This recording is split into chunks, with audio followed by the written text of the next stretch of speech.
Hello दोस्तों, कैसे हैं आप सब। स्वागत है आपका एक बार फिर से। देखिए, अमेरिका के राष्ट्रपति डोनाल्ड ट्रंप ने रूस के राष्ट्रपति व्लादिमीर पुतिन को चेतावनी दी है कि अगर 50 दिन के अंदर आप रूस और यूक्रेन का वार बंद नहीं हुआ तो फिर 50 दिन के बाद रसिया पर 100% टैरिफ लगाएगा यूएस।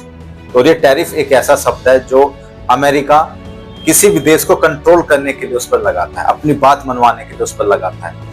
कभी ईरान पर, कभी भारत पर, कभी चाइना पर, कभी रसिया पर, जितनी भी पावर्स हैं सबको अपने कंट्रोल में करने के लिए यूएस से ये तरीका अपनाता है। लेकिन क्या रूस इसको मानेगा? जैसे चाइना मुंह पर जवाब देने की ताकत और हिम्मत दोनों रखता है यूएस के लिए, इसी तरीके से रसिया भी रखता है।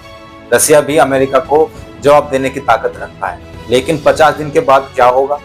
अब केवल ट्रंप यहीं तक नहीं रुके, उसमें इंडिया का बहुत बड़ा नुकसान है। इंडिया का नुकसान ये है कि इंडिया 60% ऑयल रसिया से लेता है और डोनाल्ड ट्रंप ने ये कहा कि जो भी ट्रेड करेगा रसिया से, खासकर ऑयल के लिए, तो उस पर भी टैरिफ को बढ़ाया जाएगा, यानी कि इंडिया और चाइना। आपको याद होगा जब शुरू हुआ था युद्ध रूस और यूक्रेन का, तब रूस के पास जो उसके तेल है उसका भंडार भर गया था। वो उसको रिलीज करना चाहता था, उसको खाली करना चाहता था, तो उन्होंने अपने ऑयल के प्राइस घटा दिए थे। तब इस मौके का फायदा उठाकर इंडिया और चाइना दोनों ने रसिया से वो तेल खरीदा।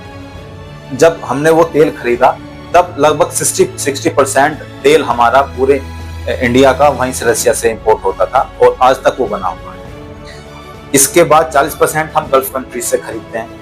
गल्फ कंट्रीज में रसिया से महंगा $5 प्रति बैरल महंगा तेल मिलता है, इसलिए हमें फायदा होता है रसिया से खरीद। तो इसमें इंडिया का बहुत बड़ा नुकसान भी हो जाएगा। 50 दिन के बाद क्या होता है? देखिए, रसिया भी अपना आप में एक सुपर पावर है, वो भी हिम्मत रखती है जवाब देने की। लेकिन रसिया 50 दिन के बाद क्या करते हैं? क्या वो वार यूक्रेन पर, जो यूक्रेन रसिया का वार है, वो बंद होगा या फिर कंटिन्यू चलता रहेगा? हालांकि डोनाल्ड ट्रंप ये कहते हैं कि व्लादिमीर पुतिन एक ऐसे आदमी है जो हमारे सामने बहुत अच्छी बातें करते हैं, लेकिन बाद में फिर से मिसाइलें दाग देते हैं यूक्रेन पर।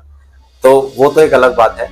और रसिया और यूक्रेन का वार चलने से बहुत सारा इकोनॉमिकल सिस्टम गड़बड़ा जाता है, क्योंकि जब भी वार होता है किन्हीं दो देशों के बीच में तो वर्ल्ड में प्रॉब्लम तो होती है। अब ये सब चीज चल क्यों रही है? आखिरकार जो अमेरिका है, जो डोनाल्ड ट्रंप है, वो क्यों वार रुकवाने के चक्कर में पड़े एक दूसरे की? क्योंकि जो हथियार का एक्सपोर्टर होता है ना, जो भी देश, वो चाहता है कि देश आपस में लड़े, तभी तो उनके हथियार बिकेंगे।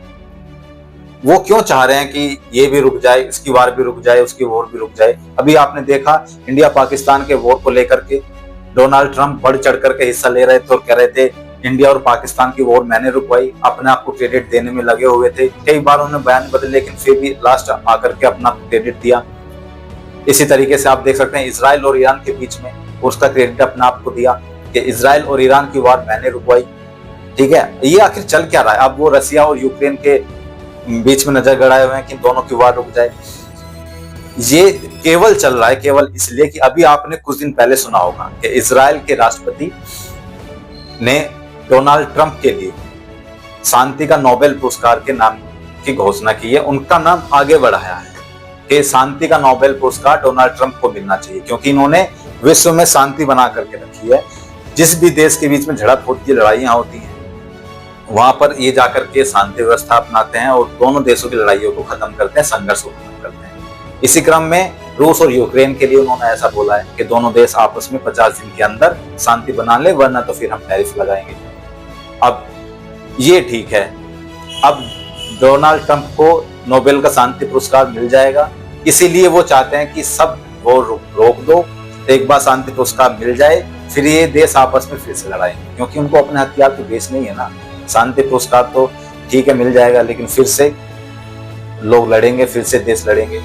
तो क्या ये कहाँ तक उचित है? आपकी राय क्या है इसमें कि डोनाल्ड ट्रंप क्यों चाहते हैं कि सभी देशों की लड़ाइयां रुक जाए? क्या वो सच में शांति चाहते हैं, या वो शांति का नोबेल लेकर के फिर से दोनों देशों को आपस में लड़ाएंगे?